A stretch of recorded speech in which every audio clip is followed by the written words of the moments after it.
And if you look at companies like Facebook and Twitter and Google, they're all hiring tens of thousands of moderators to moderate content. So we've basically gotten back to the point where we had switchboard operators to switch communications for us. But now, instead of connecting us, they're disconnecting us. Hello, welcome to episode 73 of the Bitcoin Game, sponsored by eToro. I'm Rob Mitchell. When I started paying attention to Bitcoin Twitter in 2013, I noticed a guy named Tim Pastoor, who seemed pretty well respected in the Bitcoin Twitter community. He and I eventually became good friends on Twitter, so much so that we hung out when I visited Amsterdam a few years ago. Tim's been focused on peer-to-peer identity and reputation systems for the past 5 years, and has been a heavy supporter of Marty Malmy's work in the space. If Marty's name sounds familiar, that's because he's the first coder to work with Satoshi on Bitcoin. Twitter's Jack Dorsey recently garnered a ton of attention promoting the goal of decentralized social media, and P2P identity may well be the base layer for projects like this. Hope you enjoy our talk. Yes. Hey. We did it. How's life? Oh, man. I can't try to answer that question now. We got enough to talk about. All right, fair enough. No, everything's good. All right. Had a good surf today? I did. Nice. It's supposed to rain tomorrow for the first time in a while, and I wanted to get in the water. It's weird when my head starts going, oh, wait, are we talking or is this a podcast interview? But I wanted to get in the water because when it rains, then in theory, all the built up grime and feces and stuff gets washed into the ocean. So, how many days a year does it rain in LA, like on average, if you had to guess? If I had to guess, I'll say 25. All right. But they're mostly, like, I feel like, 90% of that is like between January and March or something. Okay, and that's like your rain season, or so to speak. I guess. I mean, this is off the top of my head. I'm sure I'm wrong, but Right. Yeah, no, I see your point. we connected originally, I don't know, a few years back on Twitter with my old account. I felt like we had a little thing going. Ooh. Little man crush, heterosexual. The Twitter crush. Yeah, perfectly fine with that. Okay, but Yeah, I see a point. Yeah, like the brain's connected, or so to speak. Yeah, which I was pretty excited about because I really didn't know much about you, but you seem to be well regarded, and I guess that's a good place to start because I don't really know much about your past or why you seem fairly highly regarded in the Bitcoin Twitter community. Yeah, so I can't really speak about the other people, how they regard me. But the reason I got there was because I've always been interested in computers. I grew up around them. My dad was already coding before I was born. And I worked as a system administrator for over a decade. And I worked as an IT manager at some point because of that. And at some point, I stopped working my daytime job to start working on something I really love, which I refer to as peer-to-peer identity and reputation. The reason I got there is through Bitcoin, because the thing I'm working on right now, to summarize it, is that I'm trying to figure out a way for people to create their own digital identities to which they can link their own data, and from there to allow them to decide who they want to share this data with, when, and within what context. So the similarities there with Bitcoin is that with Bitcoin, you try to control your own money. You can even create it. You can mine Bitcoins. And you own the keys. It's like this famous saying in the Bitcoin community that if you don't own your keys, you don't own your coins. And the same thing kind of goes with a digital identity. If you create it in the form of a cryptographic key pair and attach data to that, then as long as you create those keys and control them, then theoretically you can be in control over your own data. That's how I got to what I'm currently working on through Bitcoin. And the reason I got interested in Bitcoin was because in 2006 or so, I was already working on something which they then called complementary currencies. And those were just like local currencies, like LETs, for example. The Brixton pound, there were quite a few examples back then. But the problem was that they were always centrally issued, and a group of people had to administer the ledger. And that always caused the same types of issues because of power distribution, etc. And then after Bitcoin arrived, it took me a little while to understand how it worked. And then when I sort of got the hang of it, I started to see like what kind of a shift in technological innovation and how we can do things like issue your own money in a very secure way. And the network has been running for 10 years now or something. So it's super interesting right now to be alive. We've only had the internet as consumers for about 20 to 30 years. And yeah, that's how I got where I am today. So I'm pretty lucky to be in this position, to be honest. So I'm fairly certain you were involved in Bitcoin before I started paying attention to it really in 2013. That's correct, right? That's around the same time. Like I heard of it before then, but I never really realized how interesting it was. So it took me till around like 2013 to look at the white paper, look into it, and really start figuring out what was going on there. When did you start getting into the identity stuff? That was around 2014. Yeah, it's 2014, so 5 years ago now. Well, I started thinking about it a little bit earlier because one of the reasons that I started thinking about the whole concept was that before Mt. Gox, a friend of mine had warned me not to use Mt. Gox. And then a couple of months later, they went bust. And that's when I realized, like, whoa, I dodged the bullet here because of some advice from a friend. And that's when I started thinking about the whole idea of your trust network, who you listen to, like how to manage risks from trusted sources. So that's how I came up with the whole theory of that a trusted source is always more valuable than an untrusted source. So for example, if you go to Amazon and you see 1 million ratings of people you don't know who say that a specific seller is superb, they'll give that person a 10 out of 10 or 5 stars. And then there's like one rating in there from your best friend who says something negative. Now you got these 1 million positive ratings, and you got one negative rating from somebody you know, somebody you respect. Then my guess is that you're going to go with the advice from that one person. So one person can literally outweigh 1 million people on platforms like those pretty easily. And then when you continue that train of thought, you'll see that all those platforms, they all work in the same way. Whether it's Google or Facebook or Amazon or Uber, they're basically all based on reputation systems. That's the underlying technology. And then you can't really have a reputation system without it also being an identity system, because an identity on a platform or on an internet platform is nothing really more than the account that you create. And then all the data that's linked to that account, that's pretty much your digital identity on that platform. So that's how I started thinking about the whole subject. And then it was, I think, about 6 months later or so that I bumped into Martti Malmi, a Finnish developer who was a very early Bitcoin developer. And he showed me Identify, which he was working on already back then. And that was like a truly peer-to-peer identity and reputation system. That's when I also started thinking about the reputation part a bit more.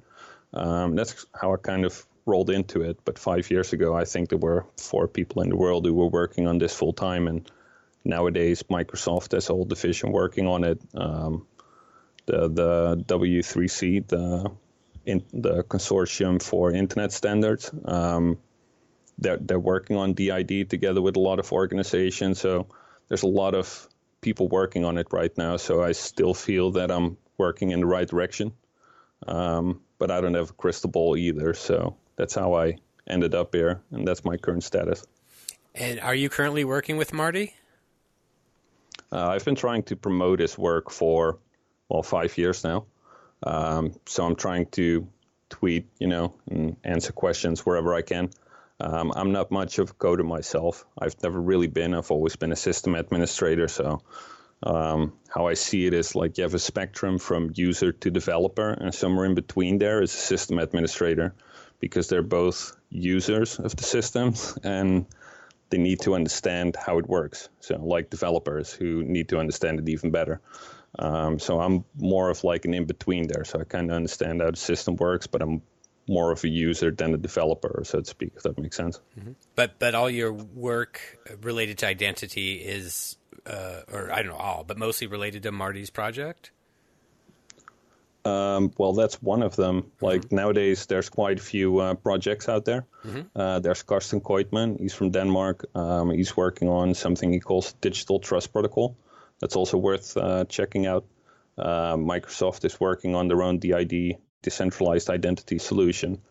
There's quite a few examples out there. There's Sovereign, Urbit, and it's too early to tell which one is going to make it because none of them has been broadly adopted.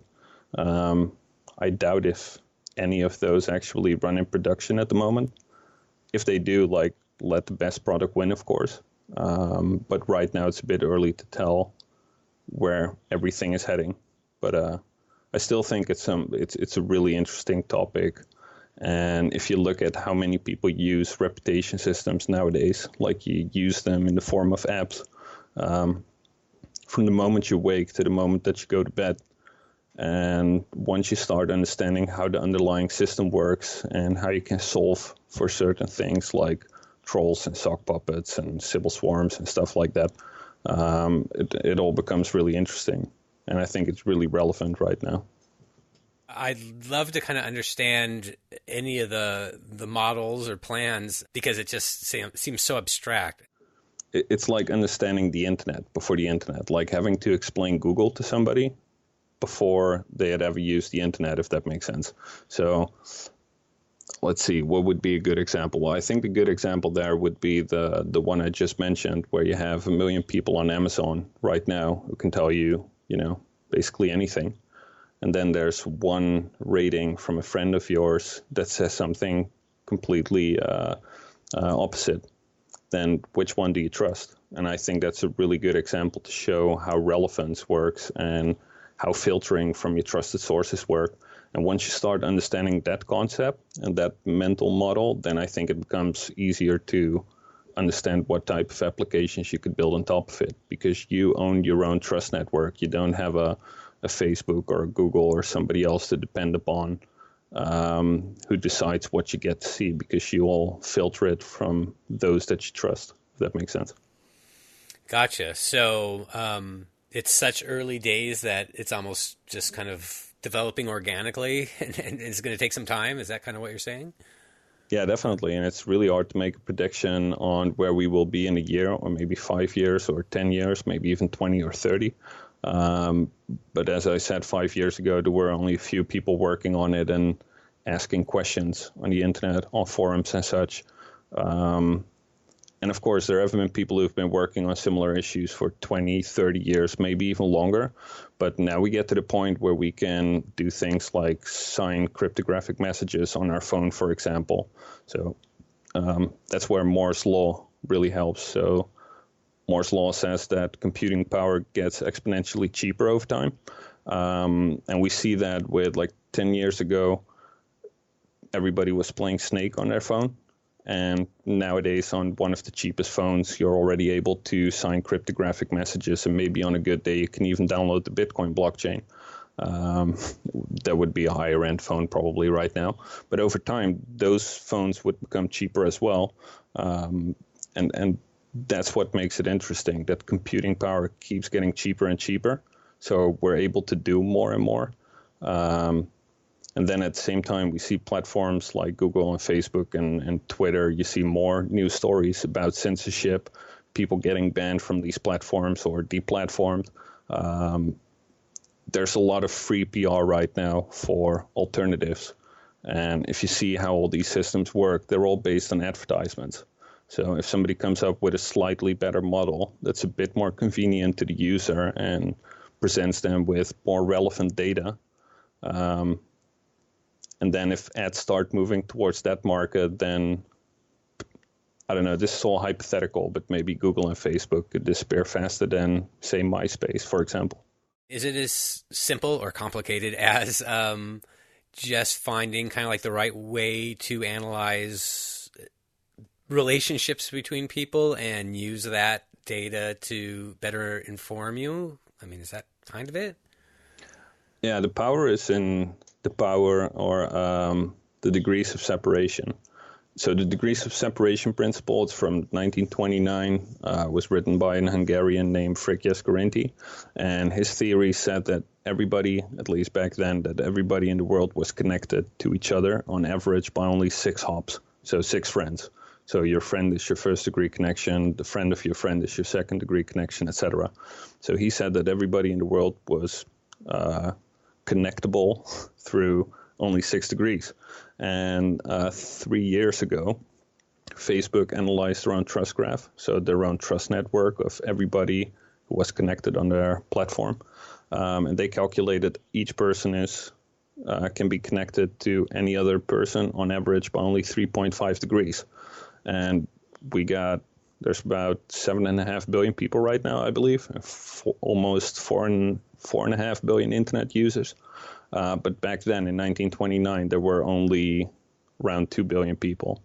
And then there's also Metcalfe's law, which says that each node that you add to a network makes the network itself exponentially more valuable. So with each person that you add to humanity, you make humanity exponentially more valuable.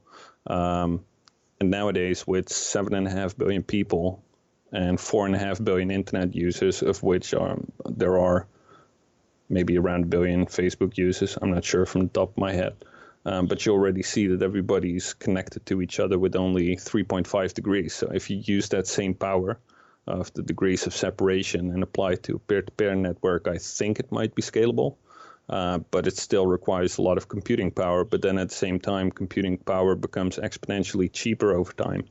So that's why I think there might be a possibility for this to happen. And I think other parties, other people and organizations are also seeing that.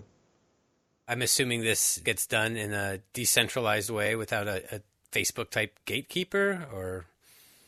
Well, I believe in peer-to-peer networks and that you can build on top of that.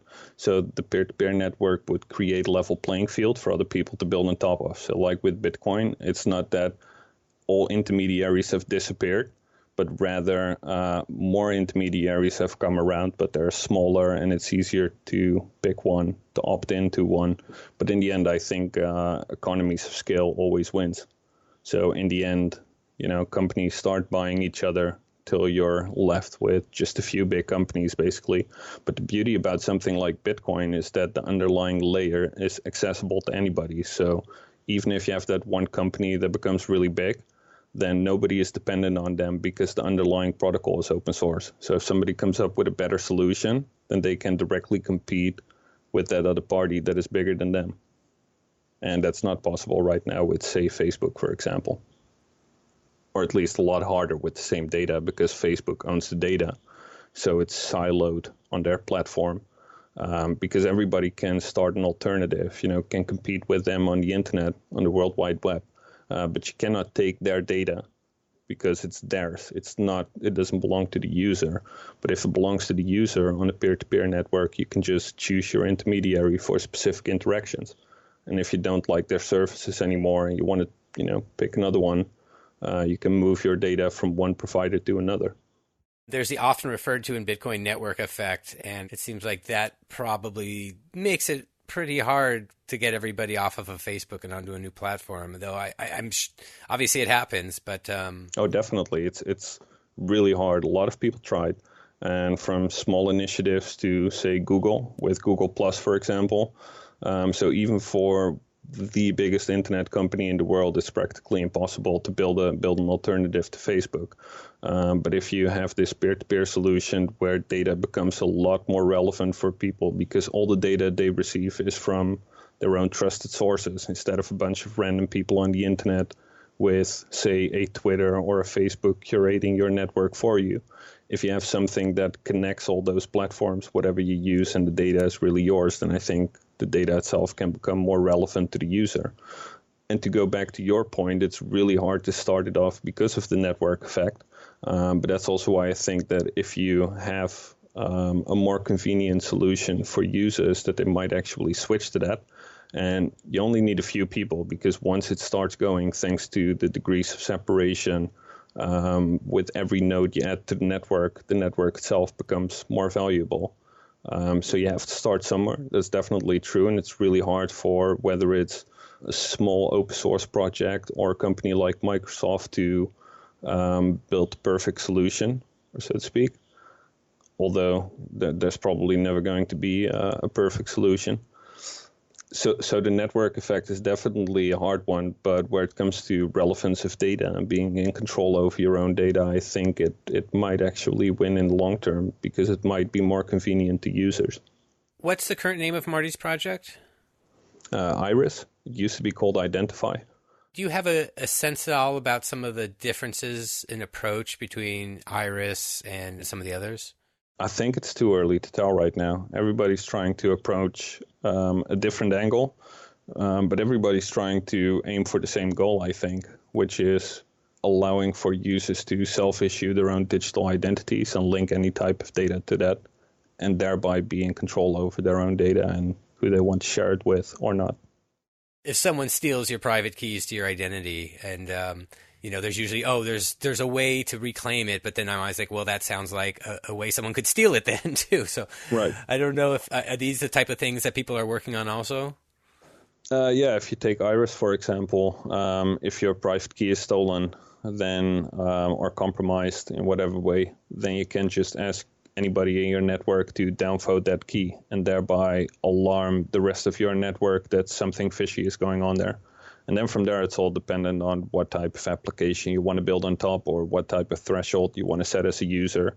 So, for example, if 2 out of 10 people in my trust network say that there's something wrong with the key, then I want to see an alert. But if it's only 1, then, it's probably just a false positive. There's different ways to handle that. But I think it's possible, yeah. Gotcha. Okay. And I don't know why the details of that stuff I just find really interesting, maybe because it's something my mind can actually think about and wonder, well, how do you get around that? No, it makes sense because those small parts are how you can actually explain the higher level abstract stuff. So I think those are good questions because those really small issues that you normally can't solve on centralized platforms, or at least without, say, an email address, for example, those are the interesting ones. And also because key management itself is super hard to do. And a lot of these systems try to do that in the background for you. So they have to do it properly. Otherwise, it's going to be more of a nuisance to users than that it will actually be convenient for them. I think a lot about key management with cryptocurrency and seeing all the different ways to handle it. And then just, it's a whole different thing. It sounds like managing your identity, your keys to your identity, basically. On the one end, yes. And on the other end, not so much, because most of the decentralized identity solutions are all based on the same type of cryptography as Bitcoin. But there are certain solutions in the identity space that you currently don't see for Bitcoin. Maybe it could be possible there as well. I'm not sure. But if you downvote a key or a person from your own trust network and thereby signal this to the rest of your trust network, it's up to them to decide what they want to do with that information. So with identity, you can set up a similar type of multi-sig process. You could either do it with people or you could do it with devices. So I, as a user, could have a digital identity as you have one for a digital platform now. But your computer could have a cryptographic key as well, and your phone as well. So what you could do there is you could say for specific interactions, 2 out of these 3 keys need to sign a message, for example, before this message gets processed and before a computer does anything with that information. So you could apply similar principles like multisig there because it uses the same type of technology. And that's also why it's interesting in how we can solve specific issues that we weren't able to solve 20 or 30 years ago. And then especially when you keep in mind that modern phones are able to do a lot of this stuff as well. So with these kind of peer-to-peer networks like this, is this seen as maybe eventually a way to prove your identity to the government or to banks or, things like that? Or maybe that's really far away? I think it could be. If you look at Estonia, they're mostly based on similar technologies. So I definitely think that's possible. And a lot of the projects out there, especially the bigger ones, are also focused on government solutions, solutions for companies like banks, etc. So, yeah, it doesn't seem impossible. I just have no idea on if it's going to happen and if so, when. I don't know if there's any other aspects of specifically like what do you call it, decentralized identity, or what do you call this whole type of thing? There's a lot of people working on it now, and a lot of people use their own terms. Decentralized identity is probably the best known. but I also focus on the reputation part. So as I said, most systems out there that we use nowadays aren't just identity systems, they're also reputation systems. And the reputation part is really interesting because if you rewind a little bit to when the consumer internet started, in the beginning, everybody started with yellow page-like websites where they were manually curating the data. So they were adding links to other websites by hand. And this is how people were building directories of the internet right in the beginning. But at some point, that became too much, too daunting of a task, and the search algorithm was invented. And search, like Google PageRank, for example, that's a reputation system. And what you have there is you crawl the whole internet. So you look up a web page, you start on one web page, for example, and then you just start following the links to other web pages. And that's how you index the whole internet. But you do the same thing on Facebook with friend networks. So you start with one friend, and then you make a connection to another friend, and that friend can connect to somebody else again. And that's how you build all of these systems and look up information within them. And that's the part that I find really interesting, because once you have the decentralized identity part, you can start working on that stuff. So there's a lot of crystal balling going on here, because first you need decentralized identities, which aren't running in production yet. And then afterwards, that's where you get to the reputation part. And that's the part that I find interesting, like the example with 1 million Amazon ratings from people that you don't know versus that one rating from the person that you do know, for example. Yeah, and I'm the crazy person who will spend way too much time looking at Amazon reviews. Like, which cable is really a genuine Apple cable? Well, let's read all these reviews. And it's amazing how many times they gamed the system, and they're like, it actually was a different product like 6 months ago, or 90% of those reviews are not verified buyers or something. Yeah, it's super hard to determine what you can trust and what you can't trust on the internet. And once you get to the decentralized identity part, which hopefully one day will allow for decentralized reputation, at that point you can share those reviews with your friends. And then if you're looking for a barber or a restaurant or a good movie, whatever you're looking for, you can look it up within your own network. And if your friends don't have the answer, maybe their friends have the answer. And that way you can scale up the system pretty fast. And if their friends don't have the answer, then you can even go out to a third degree, to see what the friends of your friends have to say. And with only like 300 connections on your first degree, so having like 300 people in your contact list, you might have 10 million people on the third degree connected to you through your own personal network, if this thing would actually work and scale up, of course. So I think it's really interesting if data becomes more relevant, that you can look up a movie review from a friend who has the same taste as you for movies, for example, or the same thing with a restaurant. You can start rating people on Uber this way. I think it's really interesting. But again, I'm very biased, and there's a lot of crystal ball work going on here. So do you see the identity system from Microsoft as having maybe a better chance of being implemented just being from Microsoft? They definitely have an advantage there, because a lot of people already use their products and services. If they come up with the right solution and implement it in the right way, then they could definitely have an edge there. But at the same time, as with what I was saying about Google earlier, they weren't able to compete with a platform like Facebook with their Google Plus, for example. So just being a really big corporation doesn't automatically mean that you're going to win any race. Just an advantage, not a guarantee, I guess. Yeah, exactly. Definitely gives you an advantage there. Do you remember the name of their system? Decentralized Identity. Oh, it's just Decentralized Identity? Yeah, that's how it's known right now. I don't know if it's going to end up as another product, or it's basically based on Decentralized Identity, which is a spec that is being worked on by the W3C, so the Consortium for Internet Standards. So it's a broader effort. It's not just Microsoft, but they're focusing on it as well. So that's why it's just named Decentralized Identity right now, because the underlying software is called DID, which stands for Decentralized Identity. So are anybody's projects trying to tie into blockchain in any way? The ID does. It tries it anchors into blockchain. And then there's solutions like Urbit, for example, also does that, but in a different way. And there are quite a few projects out there that try to invoke a blockchain. And I've always been a little bit skeptical about this because I believe that you can do it without a blockchain.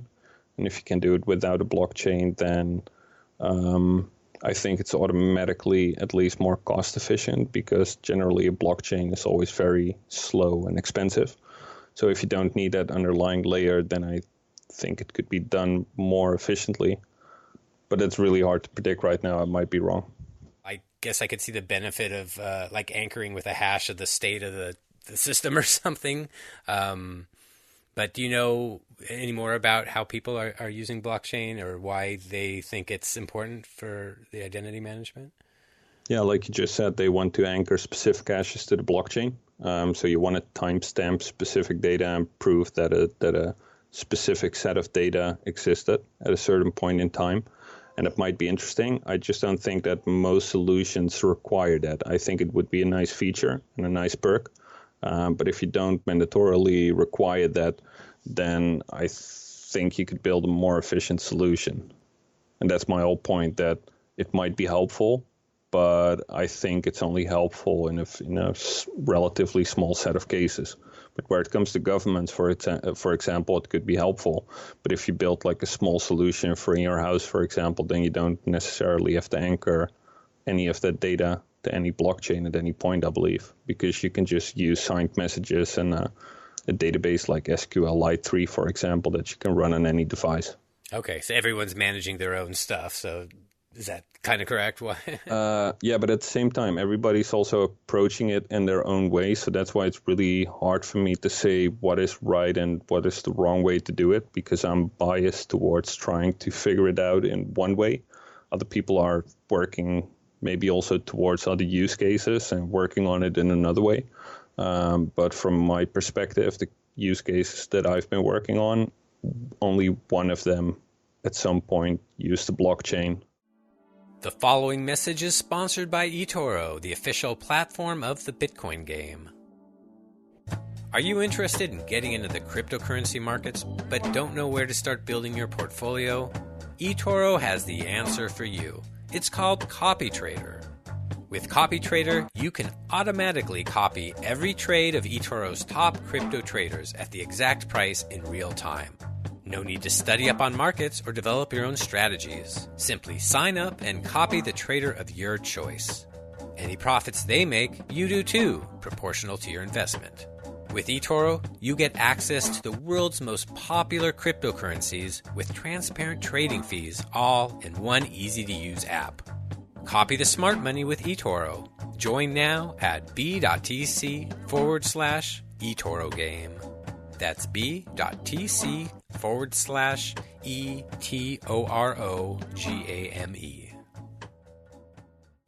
I love the little bits of info or either about the past or present. Any other interesting little tidbits like that to share? Well, I think an interesting one is if you go to the birthday of your neighbor and then maybe his brother tells you about a new car or a new pair of glasses or a book that they bought, and that you listen to that person, get the idea that they really know what they're talking about, and that you then decide to do the same thing. So buy the same car or book or pair of glasses. So that's a real life example of how it already works in real life. Yeah, well, that makes sense. And just even a loose acquaintance really recommended this little back massager unit thing, and they were so into it, and I bought it, and I thought it sucked. So I will not take their recommendations anymore. They would be marked down on my social reputation or something. I don't know. Yeah, no, but that's how it already works in your head, right? Like if you have an interaction with somebody, and then afterwards you find out that any interaction you have based on their advice is negative for you, then within that context, you probably won't trust them anymore. You might still trust them for something else, but maybe not specific for that type of information. So how Ian Grigg once summarized it, it's like you might want to trust somebody with your car, but not with your kids, or the other way around, with your kids, but no with your car. And I think that's a really good example because it shows that everything is based on context. So you might want to listen to a financial expert where it comes to finance, but not about his diet, if they're 300-pound overweight. So everything really depends on context, like what do you want to trust somebody for and when not. And that information is already in your head. So I think we need tools to better manage that in real life instead of having to depend on other parties to make decisions for us, because that data will always be less relevant than how you would filter it in your head already. I think people are always better at that than algorithms and generally reputation systems like we have nowadays. Great. I just want to open the door to any other interesting identity bromides or tales, and I don't want to force it if it's a dry well. I just gave a presentation the other day. I can look it up because I'm pretty sure otherwise tomorrow I'll be like, oh, I really should have said this or that. Or yeah, the easiest way to summarize the whole issue where it comes to trolls and sock puppets, Sybil swarms, etc. The easiest way to summarize the solution for that is stranger danger. So basically something our moms have been trying to teach us when we were kids, to not listen to strangers. Because if you don't listen to strangers, you don't have trolls, you don't have sock puppets, you don't have Sybil swarms. And as a result of that, you don't have misinformation. And if you don't have a platform that tries to curate your trust network, then there's also no censorship and nobody else can leak your data. So with the current systems, there are a lot of risks. And I think that given enough time, users will start to see what those risks are, but companies as well. Because if companies can offload those risks onto the users, if the systems become more peer-to-peer, I think it also makes it more interesting for companies to build better business models this way by actually letting their users be in control over their own data. Does that make sense? Yeah. No, and I guess I'm just thinking of Facebook's and Twitter's try to get salacious stuff in front of your eyes and get your attention. Yeah. Which makes it so addictive and probably not healthy and probably open to lots of incorrect information. Yeah, I agree. Somebody pointed that out recently. I'm not sure what the question was anymore, but like, what's the most valuable thing or something? I can't remember the question, sorry, but my answer was data, and somebody else responded with attention. And that's like the point that you just made. Attention is more valuable than your data because attention relates to the time that you spend on something. So they all want your time because the longer you look at something, the more ads you will see and the more money they will make. So those are their incentives to keep you stuck to the platform. And I don't think that's healthy either, to be honest. Yeah, no, and this is coming to the top of my head because I just happened to be listening to this mainstream podcast. Adam Carolla had TJ Miller on as a guest, and somehow they were really getting into this, especially TJ Miller, who is a funny comedian and everyone knows from Silicon Valley, or if you watch that show. He's just such a booming personality. But he's really had some thoughtful opinions and stuff about social media and the problems with it, and it kind of had me, probably what I was saying was a direct reflection of just their discussion about it. So it's not just weird Bitcoiners, I guess, who are thinking about this kind of stuff. It's, I guess everyone's it's kind of quote realizing. unquote normal people, comedians and stuff. Yeah. Yeah. No, I mean, it's. I guess everyone realizes it's kind of a problem, and I mean, I think you and I have discussed the addictive or referenced the addictive nature of Twitter and such. Yeah, nobody could probably explain it better than a comedian. So yeah, I mean, he's probably doing material on it. I might want to check it out. Oh, cool! Thanks for the tip. Well, I don't know if he is, but I don't know. Maybe I haven't listened to a ton of TJ Miller comedy. Maybe we both should. Yeah, definitely good tip. So you were listening to the podcast with Adam Carolla and TJ Miller, and they were going into the same thing. Yeah, and carrying it over to say media also, just how it's not. Honesty, it's eyeballs on the page or whatever that they're looking for. TJ Miller even threw out, what if news organizations had to be, or somehow nonprofits, and they were just trying to deliver news and not trying to make money. I think it's more essential than that. Like I see the point and I see what they're trying to fix, but as long as you don't go back to the whole stranger danger principle and you keep listening to strangers, then you keep having this issue. Because at least from my perspective, it all started around like 20 years ago, maybe 25, 30, when the internet reached consumers. And ever since that moment, we had a two-way medium. So before you could scream at the newspaper or the TV or the radio, but nobody heard you. So you were just sitting there screaming in your living room. But nowadays, everybody can go onto the internet and scream at each other. 20, 30 years ago, if some idiot would be standing in the middle of the street screaming, everybody would walk around them, ignoring them. And that would probably still happen for the most part nowadays. But on the internet, everybody starts screaming back. So that's where the issue starts. I think that it's great. The internet is a great tool, and suddenly everybody can talk back to whatever is being said, which wasn't possible before. But you also get the fact that everybody is able to talk back, and the ramifications, because of that. And that's what we're starting to see now that these systems are being scaled up to global levels. And then if you have a centralized platform who's trying to curate information for you and decides what's relevant for you, then even with the best intentions, they're never going to be able to pull that off on a global scale. And if you look at companies like Facebook and Twitter and Google, they're all hiring tens of thousands of moderators to moderate content. So we've basically gotten back to the point where we had switchboard operators to switch communications for us. But now, instead of connecting us, they're disconnecting us in order to try to make information more relevant. And then where it comes to the incentives, as I said earlier, the perverse incentives, because there's also good ones, of course. But if we look at the negative ones, they try to grab your attention because that makes money. But at the same time, they're also looking at active users. So shareholders judge social media companies based on active users, for example, and that would create a perverse incentive, because that way you don't really have an incentive to clear up trolls and sock puppets and fake identities and misinformation and that sort of stuff, because if you kick those off your platform, then the shareholders are going to complain because they're looking at the number of accounts on your platform that are active. But at the same time, the number of accounts doesn't really say anything about the people who are actually using the platform. So there's a lot of stuff going on here where I believe that these systems are basically destroying themselves, even if they don't want to. And maybe that's just me being an alarmist.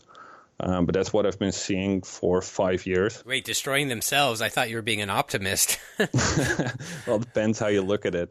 But for those platforms, and it's also something I've been trying to explain to people who work there for a while already, that whenever you try to make data more relevant to the user, generally it becomes less relevant. So with Twitter, for example, every time they improve something, you hear a lot of people complain about how things have gotten worse.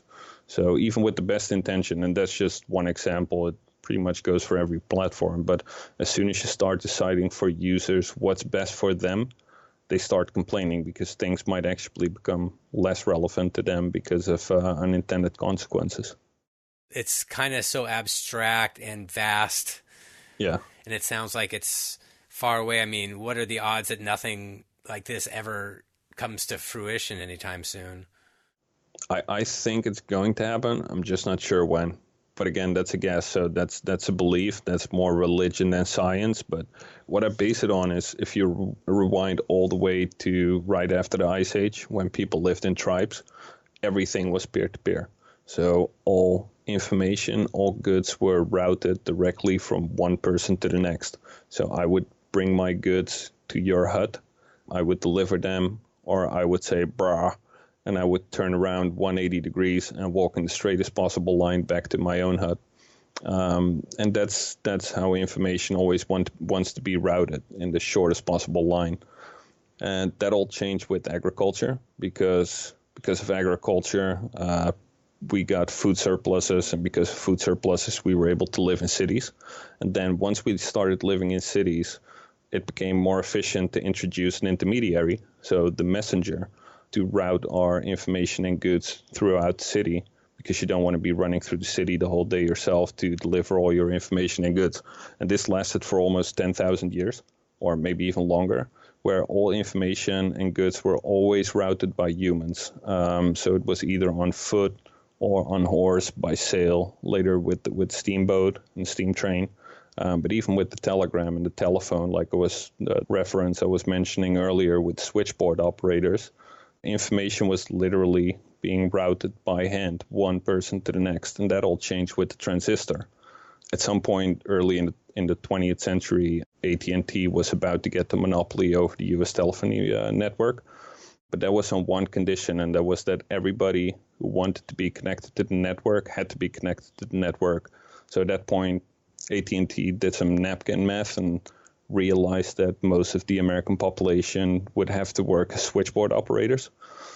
So suddenly they had an incentive to automate that process and to come up with something so they wouldn't need tens of millions of people to route all this information. So that's when they started investing in Bell Labs, and the transistor practically came out of Bell Labs. And because of the transistor, we were suddenly able to punch in a number and be connected to anybody anywhere on the network.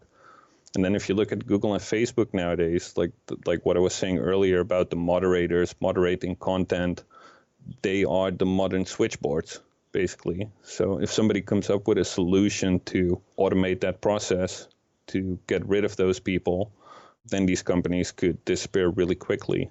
Like what we've seen with MySpace, for example, they practically disappeared overnight.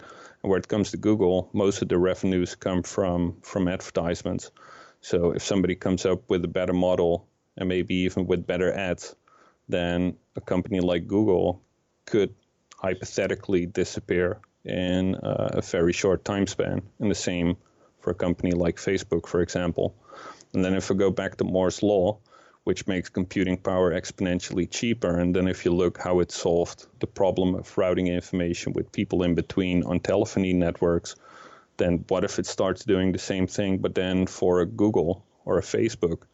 Then we might actually go back to the models of how it once was, the natural form of how people used to live as tribes and connect everything directly and route all the information from one person directly to the other again.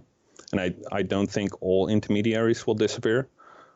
I rather would say that there will be more intermediaries and that all these information silos get broken up into smaller ones. Like what we see nowadays with somebody with a laptop in their attic or in their basement being able to compete with a multinational, for example, or a big online platform. That's possible because of computing power becoming cheaper and cheaper. So because of that, I think that eventually it might be possible, and again, I'm saying this very carefully, that it might be possible for these companies at some point to disappear and for the peer-to-peer alternatives to actually become feasible. Wow, that'd be something. Do you talk to Marty Malmy? Is that how you pronounce his name? Yeah, he's Finnish, so I'm probably going to butcher his name as well. Marty Malmy. At least that's how I pronounce it. Sorry if we pronounce it incorrectly. Okay. Did you talk to Marty much about early days of his involvement in Bitcoin? Not that much, to be honest. Like, there are some interviews, and he's been involved not too long. I think he already left in 2010. He's just some random dude on the internet as well who, was working on his own things and ended up with a question, and he started Googling, and he bumped into the project pretty much right after it was released. So yeah, he had interactions with Satoshi directly, but it was all about development of Bitcoin and such. Nothing like, I don't think it was ever personal or so. Like if you look at all the interactions that Satoshi had with other people that we know from emails and such, it was always about the development of Bitcoin itself. I believe he was the person who first set up that website, bitcoin.org. And he helped port it from Windows to Linux. That's a pretty important development in the early life of Bitcoin. And he definitely helped out with a lot of things in the background. But I believe he was a computer science student back then. It was just learning C++. So I think it was also a way for him to learn about C++ in combination with something that had piqued his interest. You probably don't know this, but did he have interests that aligned with Bitcoin, or was it just less of a mesh than that, and it was just an interesting project, like, oh, I'll learn a bit and help out? I think it was the latter, yeah, that he bumped into the issue, then he bumped into Bitcoin and Satoshi, and then he just started helping out with that. And then the ball started rolling from there. And if you look at the first version of Identify, it was literally a fork of the Bitcoin daemon. So the Bitcoin software, but he took out the blockchain and he put the web of trust principle back in to oversimplify it. I'm like utterly butchering it right now. Okay. But he took out the proof of work, the blockchain, etc., everything that makes Bitcoin. But things like the APIs, the networking, the command line interface, all that stuff remained. And then he added in the web of trust to the mix. And that's kind of like what created Identify. And then later he ported that from C++ to Node.js. And that's how we've gotten to Iris today. So there is definitely a link to Bitcoin there. Some things probably still work sort of the same way as Bitcoin does, especially where it comes to the cryptography, like the signing of the messages and verifying signatures and the way the data structure is formatted, stuff like that. But at the same time, it's also something completely different than Bitcoin, because Bitcoin was invented for parties that don't trust each other to interact with each other. Whereas something like Iris, or Identify as it was called back then, is meant for people who trust each other and want to listen to each other. So basically the complete opposite of what Bitcoin is. So on the one end, there's a lot of overlap with Bitcoin, and at the same time, it's something completely different. There's no blockchain, there's no proof of work, there's nothing that really makes Bitcoin. It's just some of the building blocks that are needed for Bitcoin as well that you can find in Iris in a bit of a different form though nowadays. That's really interesting.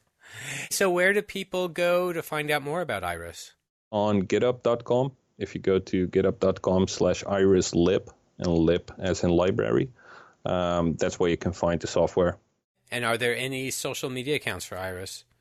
Yes, that would be iris.to. That's where you can find a proof of concept for a front end that you can also run yourself if you want. Iris.to. T-O. Okay, and I'm looking at iris.to. Let's see.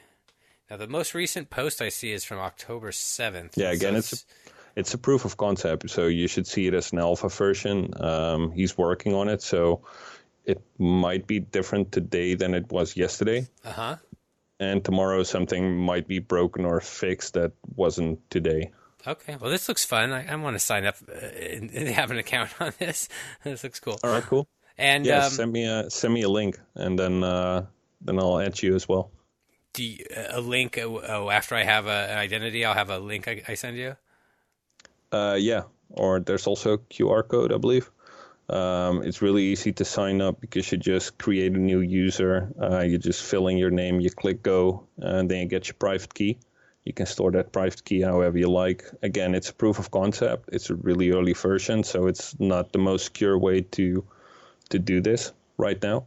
But at least the private key is being generated locally. So you create your digital identity on your own device. And then if you lose it, you can just create a new one and get your social network to downvote the old one and upvote the new one.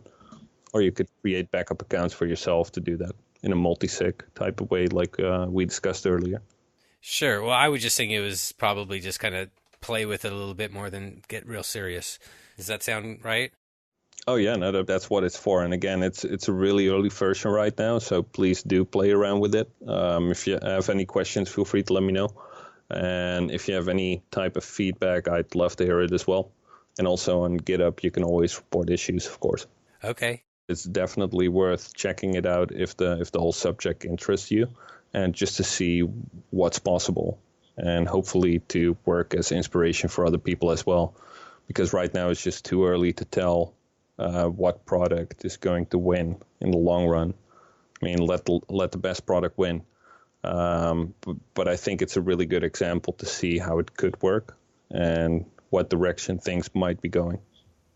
Okay. Do you want to give out any websites or social media accounts to follow you? Well, you can follow me on Twitter. Look me up, Tim Pastoor. I don't talk about work a lot on there, to be honest. But if you have any questions, feel free to reach out, ask me a question. I'm always happy to help wherever I can. As always, I'll put links in the show notes page, so definitely encourage people to check that out, and you'll find all these things so you don't have to write them down. All right, cool. Thanks. I'll help you afterwards with collecting some of these links. Cool. I appreciate it. And it sounds like you don't have any plans to come to the USA anytime soon, huh? Not at the moment, no. I did see like a good development the other day where suspicionless searches weren't allowed anymore. Yeah. It was thanks to the Supreme Court, if I'm correct. So yeah, I'm really happy to see that. But still, it's a lot of effort to travel there, where it comes to burner laptops and phones, and it's literally easier to travel to some really sketchy countries right now. So that's the only reason, and it's more of a point that I'm trying to make, that I think that a lot of the things that are going out on as a foreigner, if you want to travel to the US, it just adds a lot of potential risks, and if you want to solve for those, then it either costs time or money. So it's more of a moral point, or so to speak. Yeah, gotcha. Well, I hope I see you again sometime. Maybe I'll make it to the Netherlands again. You never know. All right. Well, if you're ever around, I'm always happy to have another beer. So yeah, hook me up. Okay, great. Well, thanks for your time, Tim. All right, man. Thank you for your time as well. It was a good conversation. Cheers. I hope you enjoyed my talk with Tim Pastoor. If you have a comment or question, I'm the BTC Game on Twitter, or you can leave a comment on this episode's show notes page at thebitcoingame.com. There you'll also find links and info related to this episode. See you next time.